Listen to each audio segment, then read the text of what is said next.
This week we have a new moon in inspirational Sagittarius and Mercury, messenger planet, planet of thoughts, ideas, and communications, turning to retrograde motion in Capricorn. All of this, an empowered moment and more in my upcoming Intuitive Astrology Empowered Moments video for the week of Monday, December 11th through Sunday, December 17th, 2023. Stay tuned.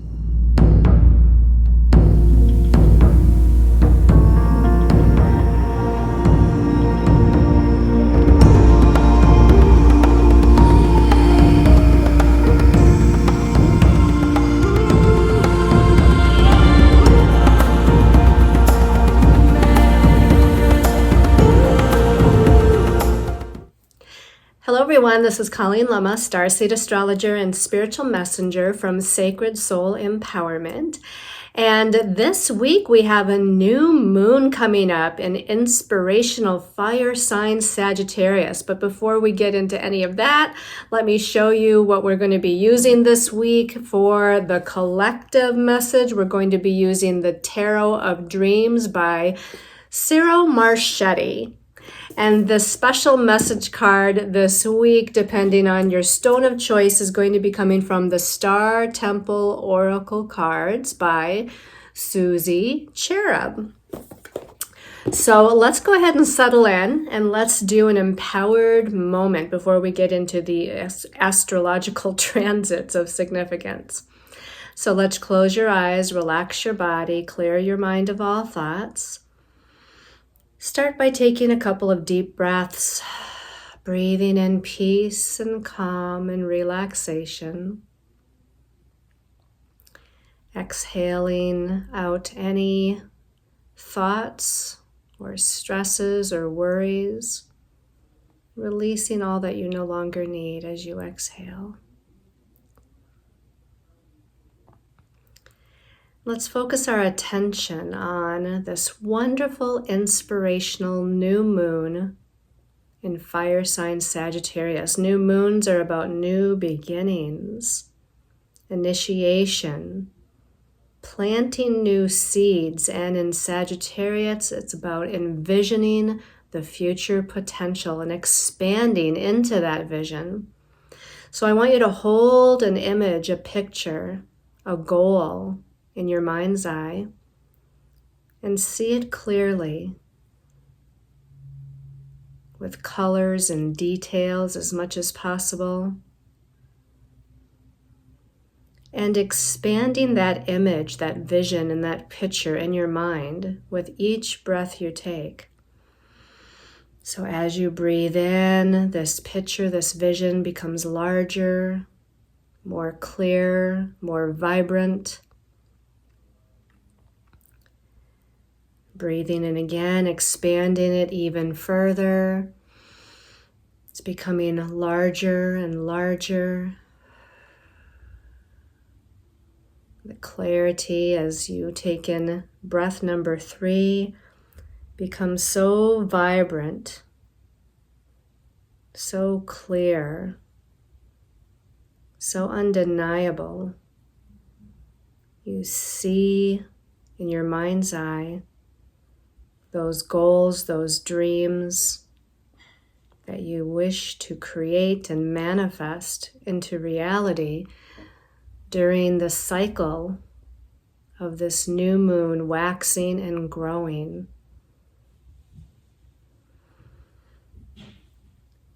And with that intention, let's take one last deep breath. And as you exhale, and when you're ready, you can open your eyes, returning to this time and place and space. Okay, so let's go ahead and take a look at our stones of choice. These are special intention pendants. This one, and I felt like I was in a golden mood today because Sagittarius to me is a fire sign. Just like all the fire signs, I don't know, it just reminds me of the vibrant sun and that wonderful golden yellow energy. So All of these pendants are golden. This is a beautiful golden apatite. It almost looks a little fuzzy there to me in the camera, but golden apatite. It's wrapped in gold wire and Reiki charged with the vibration of master number 11, number of the light worker, leadership, courage, and inner strength. The energies of the solar sun for a sunny disposition, a bright outlook on life, and creative self-expression. The activation of the higher mental body for mental clarity and intuiting new ideas. The activation of the solar plexus chakra for willpower and self-confidence. And the energies of Archangel Michael, the archangel that leads us to the next step on our highest and most important destiny path. All right, and then pendant number 2 here is Golden Healer. This is a Golden Healer pendant, also wrapped in gold wire. This one's Reiki charged with the vibration of the number 8, the number of empowerment and leadership, and also the number 9, number of unconditional love and compassion.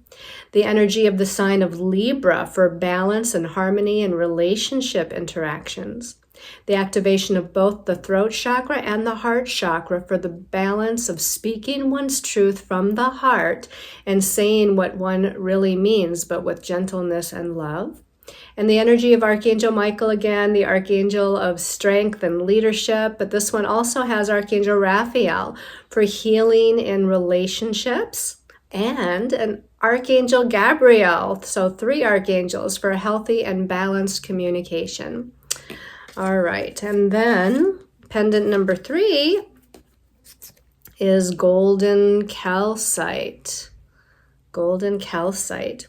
This one is wrapped actually in silver wire, Reiki charged with the vibration of master number 33, number of Christ consciousness and divine healing. The energy of Pisces, sign of unconditional love, healing, and compassion. The energy of the planet Jupiter, planet of abundance. The element of fire for inspiration, confidence, and leadership. And this one has the energy of the goddess Lakshmi, the goddess of good fortune, blessings, and prosperity. So again, our stones of choice are the golden apatite, and then we have the golden healer, and then last but not least, we have the golden calcite. Okay, so there's a lot going on astrologically, and there's actually a lot of card messages too that came out for this week. So let's get right into it. On Monday, the 11th of December, we have the sun and bright, sunny, optimistic, inspirational Sagittarius, but it's in a difficult inconjunct to Uranus, the great awakener, the planet of sudden and unexpected happenings, and that is in Taurus right now. Now, the sun is how we shine our light. It's our personality and individuality. But Sagittarius, where it is that sign of freedom and liberation. Uranus is also a planet of freedom and independence and individuality and liberation. So it's interesting that they're coming together in this difficult connection, and that's because of the elements. Fire sign Sagittarius, where the sun is, well, it's fire, obviously. And then we've got earth sign Taurus, where Uranus is, earth, fire and earth. They have a more difficult time kind of merging and working together, because fire is just kind of all over the place and creative inspiration. And it just, it's very hot and passionate. And the earth sign of Taurus is grounded and practical and stable and secure. It doesn't like to take risks like fire sign Sagittarius.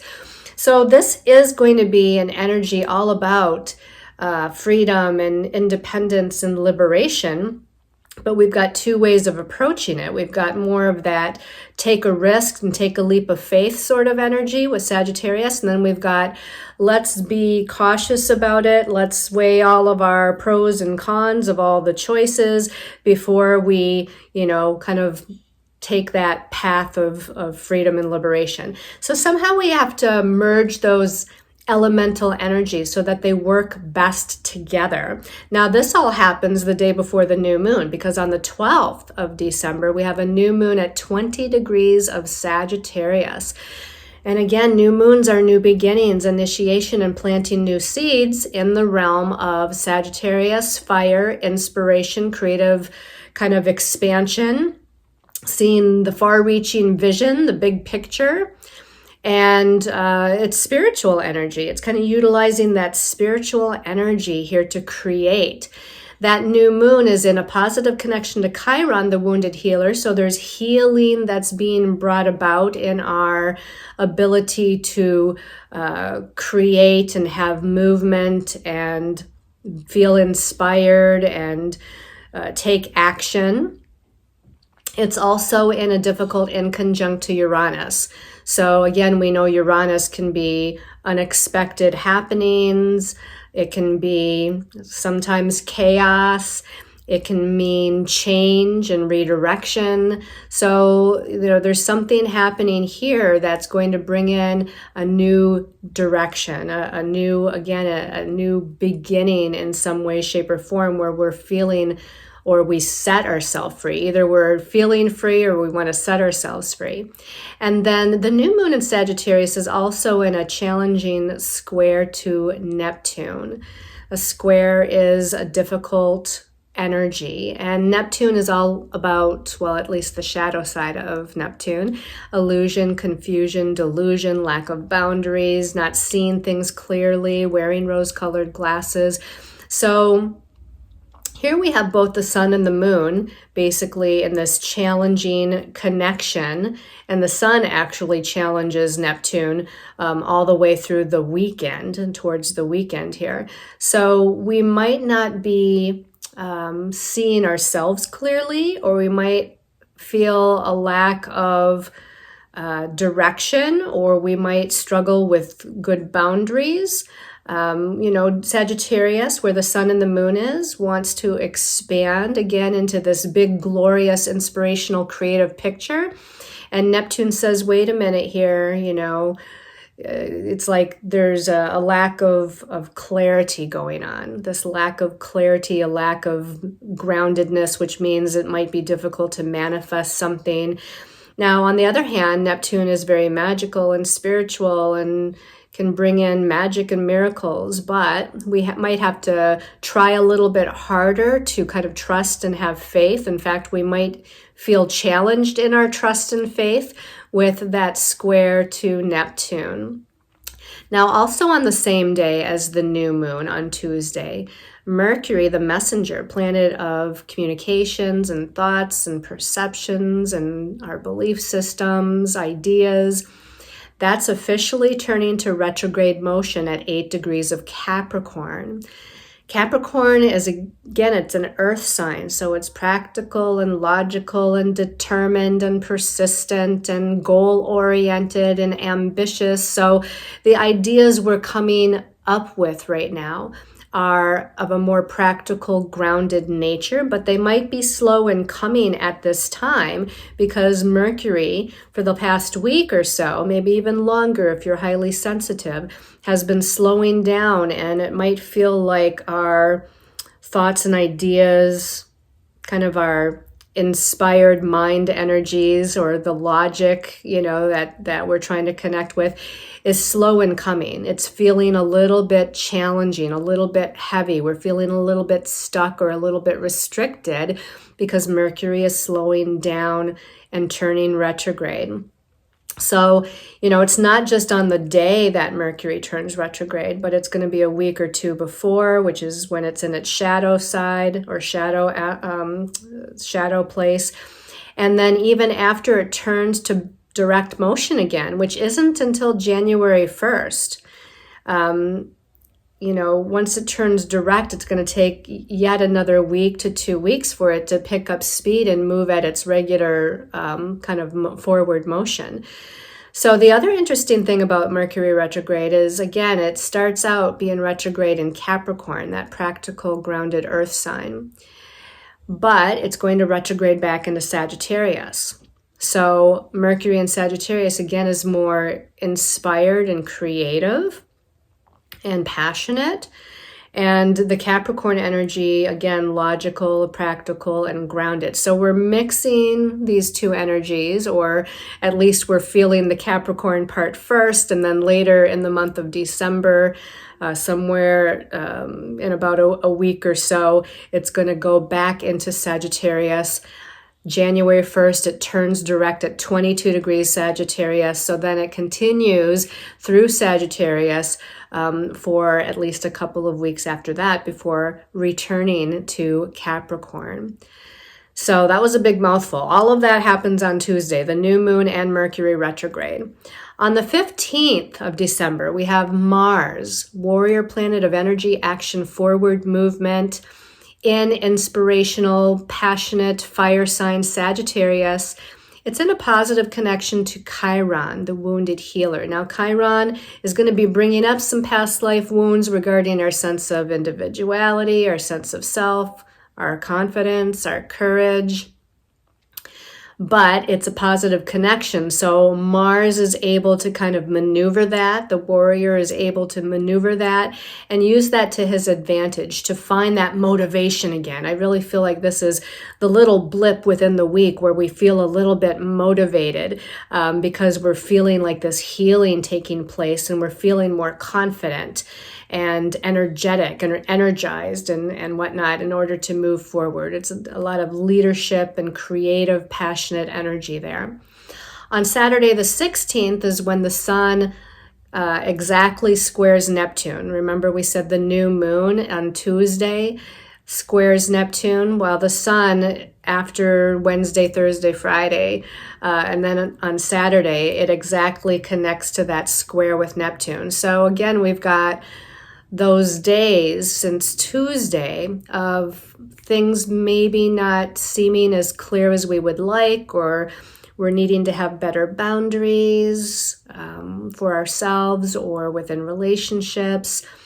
We're feeling inspired, but we're feeling a lack of direction or a lack of clarity about something. And I want to say that Sagittarius is a mutable sign, and Pisces, where Neptune is a mutable sign. So we might feel quite ungrounded and unfocused in our energies throughout the week, and especially with that Mercury retrograde as well, right? It kind of makes your logic and the ideas coming in and information and messages coming in, it kind of stalls everything or delays everything. So we might feel this lack of movement, this lack of clarity, this lack of messages and information from other people or from our angels and guides themselves. It doesn't mean that they're not helping us, because they always are helping us. It just might be that we're not getting it or hearing it or seeing it or feeling it. And so we have to tune in a little bit more, that's all. And then on Sunday the 17th, we end the week with Venus in Scorpio. Venus rules relationships and personal resources like money and finances. Scorpio is one of the money signs, but Scorpio is also a sign about empowerment and mystery and secrets and things that are very, very deep and maybe even hidden. So to me, Venus in Scorpio is like the empowerment or the taking back of power for the divine feminine, or within relationships because she rules relationships, or within regards to how you view money and finances. If you have a lack consciousness or poverty consciousness going on, you don't feel like there's enough, Venus in Scorpio can help you, if you focus on it, to empower your thought processes about that, knowing that there's infinite abundance in the universe. But we're a bit off track here, because on Sunday, Venus in Scorpio is in conjunct Chiron, the wounded healer. So again, that's a challenging aspect. We're making some adjustments so that healing can take place, the healing within ourselves and the healing of our own confidence and courage. So Chiron's kind of blipping in and out here, isn't it? Because the new moon on Tuesday is connected to Chiron, Mars is connecting to Chiron on Friday, and Venus is connecting to Chiron on Sunday. And Mars and Venus are the lovers. So, hey, there might be definitely some relationship things going on. Let's go ahead and get into all the cards that we got. We got like 2 cards, 2 cards, 2 cards for each of the 3, spots here. So let's look at the first 2 cards, shall we? All right, so we've got the Queen of Swords, and the Queen of Swords came out in this spot with the Ace of Wands. Now, the Queen of Swords is very independent, self-sufficient, take charge as far as her own logic and mind activity, coming up with new ways of thinking, new ways of perceiving, new ways of looking at things. But whenever we see the Queen of Swords, we always think of this very independent, divine feminine person, right? And that's exactly what she looks like. She looks strong. She looks like a warrior. She's got it. She's gonna do this, even if she has to do it on her own. And sometimes the Queen of Swords does feel like they have to do it on their own, which is why they're so independent and self-sufficient. Now it comes out with the Ace of Wands. This is a great card for that new moon in Sagittarius, because Sagittarius is a fire sign. The suit of wands is the element of fire. Aces are new beginnings or initiation. So we definitely have the start of something new here. We've got some sort of like an ancient, this is like an ancient lizard, or, we can almost call it a baby dragon. So there's a lot of power here, a lot of ancient wisdom and knowledge here with the Ace of Wands. But it's just the beginnings, like we're just tapping into the surface of that ancient wisdom and knowledge, that spiritual wisdom and knowledge. And that's what this wonderful Queen of Swords is doing. She's independent. She's coming up with new ideas. She's allowing the inspirational thoughts to come in, inspiration being the fire here with the new moon. And she's allowing it to activate her. This is kind of very logical, right? The swords is the suit of air. So it's very logical, analytical, idea-oriented, it could be related to claircognizance of receiving like revelations and downloads of information, especially with this connected to the Ace of Wands and the activation of this ancient wisdom and knowledge. So we've got a volcano even in the background, right? So there's something percolating here. The volcano, it's like blowing some smoke up here, but it doesn't look like it has exploded yet. So there's something percolating in the depth of that volcano, something ancient, something deep, something powerful. And this Queen of Swords is going to tap into whatever that is, whatever that new energy is all about. Okay, so that's awesome. Let's look at the next 2 cards. Okay, this is very interesting because we've got the Page of Swords. So Page of Swords is going with the Queen of Swords here. So lots of communication, lots of messages, lots of ideas that are coming in, right? This is the mental realm card. Now it comes out with the Page of Coins. So this is like the Page of Pentacles. It's earthly. It's manifestation of those ideas. So something starts as an idea, and we might be able to give it some sort of follow-up action, like we follow up on this information or this message that's coming in. And we take a step towards making it manifest. Now, the Page of Coins or Page of Pentacles doesn't mean that it's full-blown matured manifestation energy, but we are actually taking practical steps. We're using like this idea and putting forth some practical ways of how to bring something into manifestation. The other thing is that there's lots of, again, communication, networking, messages, information, guidance coming in right now with these 2 pages. So definitely be open to sending out those emails or texts or phone calls, or when something comes in for you, respond right away or seek. This can be about researching something and then following up on getting the information that is going to be coming or forthcoming from the research you're doing. So definitely utilize these pages, in a way that's bringing in more puzzle pieces and more information. And again, try to move forward. Don't just kind of hold the idea in your head, but try to move it forward in some sort of tangible way. This could also mean that there's messages about money and finances, career, job, home, living situation, all the practical earthly matters that we live with, on a day-to-day basis with this page of coins or pentacles. All right, and then the last two cards. Ooh, okay. Whoops, I shouldn't be so expressive. But we do have a couple of kind of difficult cards here. Well, they're known to be difficult. This is the Five of Wands.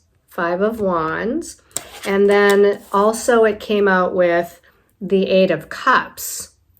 Now, towards the end of the week, right, Saturday and Sunday, we do have that Sun challenging Neptune, bringing in some confusion or lack of grounding, which is kind of like the Five of Wands. The energies are scattered and all over the place. This could even be kind of like either we're fighting with ourselves, like there's different aspects of ourselves, our heart and our head may be fighting with one another. This could be people fighting with one another, through their words or actions.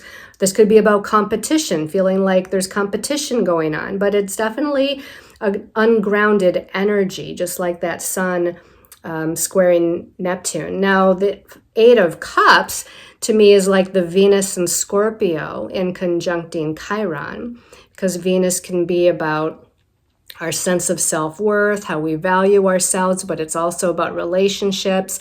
It being in Scorpio, again, means that there's some sort of power and control or disempowerment or need to empower ourselves or take our power back. That's all that Scorpio energy where Venus is.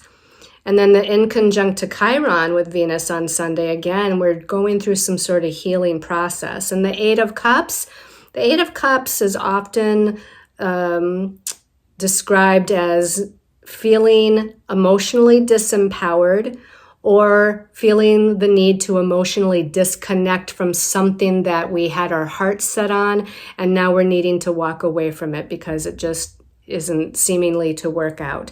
Now, it could be about something to do with relationships. This could also be anything that we're emotionally connected to. Maybe we're emotionally connected to where we're living and we can't be there anymore. Maybe we're emotionally connected to our job or career and it's time to move on, or something's changing about it. Maybe we're emotionally connected to a project and it's just not seemingly, it's not working out. It's not unfolding the way we want it to. So it could be, anything or anyone we're emotionally connected to. And this person is kind of walking up these steps. So there's, again, with this inconjunct to Chiron, there's some sort of evolutionary healing going on an emotional body level. One thing that's interesting is that both of these cards, if you look up at the top, we've got the symbol for Saturn on both of them. With the Five of Wands, it's Saturn in Leo. With the Eight of Cups, it's Saturn in Pisces. Saturn actually is in Pisces right now, so that's very interesting. But Saturn sometimes has a limiting, restricting effect. It's known as the teacher of karmic lessons. And so there's karmic lessons regarding whatever these challenges are all about. Here, with the Five of Wands and Saturn in Leo, Saturn is restricting the Leo energies, which is how we shine our light, which is our creative self-expression, which is our sense of confidence, courage, and leadership. So we might feel a little restricted or limited as far as that goes. Saturn in Pisces, Saturn is restricting this energy of feeling connected to the spiritual realm. Again, maybe the messages just don't seem to be forthcoming. We don't seem to be getting the information that we're seeking. Maybe we're feeling a lack of faith and trust because Pisces is about faith and trust, but Saturn is restricting that feeling. So lots going on with both of these cards. I also noticed there's a full moon back here. Now this week we're having a new moon. This means in 2 weeks we'll have a full moon. So whatever this is about, maybe it will heal itself, right itself, balance itself out, whatever these challenges are, within 2 weeks by the full moon. You know, there's something that's culminating because full moons are about a culmination of energy. So whatever this ungrounded, unfocused, scattered, or even fighting energy is, whatever this lack of feeling empowered or feeling like we have to, you know, walk away from something that we were emotionally connected to, seems like something will be coming about as far as the culmination of it within a couple of weeks. All right, let's go ahead and take a look at the special message card for each of you, depending on your stone of choice. So we'll give this a quick shuffle here. And then the first stone of choice was the Golden Appetite, people. Golden Appetite special message for the week. Golden Appetite special message for the week. Okay, this one's calling my attention. And it says, visionary. And at the bottom it says, I chart the stars, signs, and symbols to craft magic. This is almost like the feeling of the magician card in the tarot, right? Visionary. I chart the stars, signs, and symbols to craft magic. So there's definitely something about watching the astrological transits, looking at your own astrological chart, but even watching for other types of signs and symbols and synchronicities from the universe.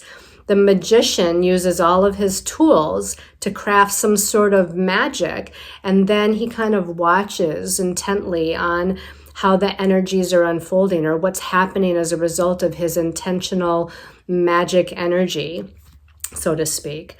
So I'm not sure how to say this one word, Ecopius the seer. So the seer to me is like Sagittarius. Sagittarius is definitely about seeing the far off big vision future, you know, of where we want to go. And again, the word visionary is also a key word for Sagittarius. So be Sagittarius, even if you don't have any planets in Sagittarius. Be Sagittarius right now and expand the vision of your dreams and what you see for the future. Kind of hold that picture, sort of like we did in the beginning of this video with that empowered moment, where we hold the vision and we expand it, and we expand it, and we expand it.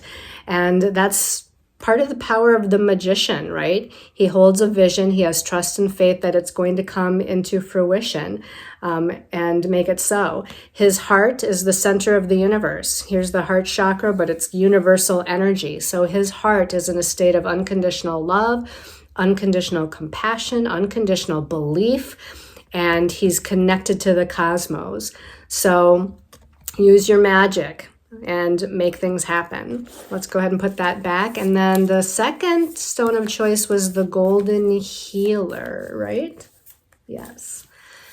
So special message for Golden Healer people. This one's calling my attention, if I can get it out of there, because it's actually stuck to another card. And this one is the Cosmic Enchantress. I like that. The Cosmic Enchantress. And it says wishcraft. So it almost sounds sort of like the magician and crafting magic. It sounds like witchcraft, but it's wishcraft. And it says, I attract a steady flow of abundance. So look at her, boy. She's really, again, she's expanding her energy. She's expanding her magic. She's letting it flow. And she's allowing this abundance and prosperity and blessing energy to just kind of flow in. Her heart chakra as well is kind of highlighted here. I'm not quite sure what that is. I'm going to just say it's the universe and the cosmos again. We've got that back here, though, behind her as well. But this is definitely something that's going on with her heart chakra and her heart center. She's expanding that because as we, again, everything goes to that unconditional love of the heart chakra and the heart center, right? As we expand into unconditional love, we expand into unconditional magic and abundance and prosperity and blessings. So wishcraft is what you want to practice during this week. I love that. I love the stars. All right. The last stone of choice was the golden calcite. Special message for golden calcite people. Golden calcite.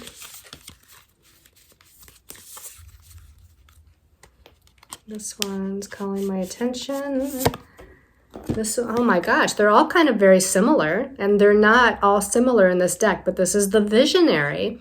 So again, we have that word, that keyword for Sagittarius, the visionary, and it says awake. It says, with an intuitive perspective, I see the bigger picture. Wow, we can't make this up, because this is all Sagittarius energy. Expanding into your dream and vision, being the visionary, using inspirational energy, using the magic and power of belief, trust in the universe. So awaken to your potential, awaken to the dream, the magic. And definitely, again, use your power, the power of the mind. Even though Mercury is turning retrograde, let's take it as an opportunity to, if we don't feel like the messages or information is coming in, let's take Mercury retrograde as an opportunity to really try to tune in, envision your hope, dream, goal, aspirations, and then expand it like the visionary.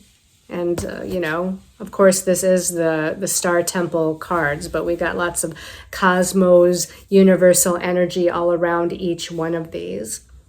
All right. Okay, everybody. I hope you've all enjoyed this weekly reading. I send you all lots of love and light and inspiration and creative visualization and magical energies for the week ahead. Namaste.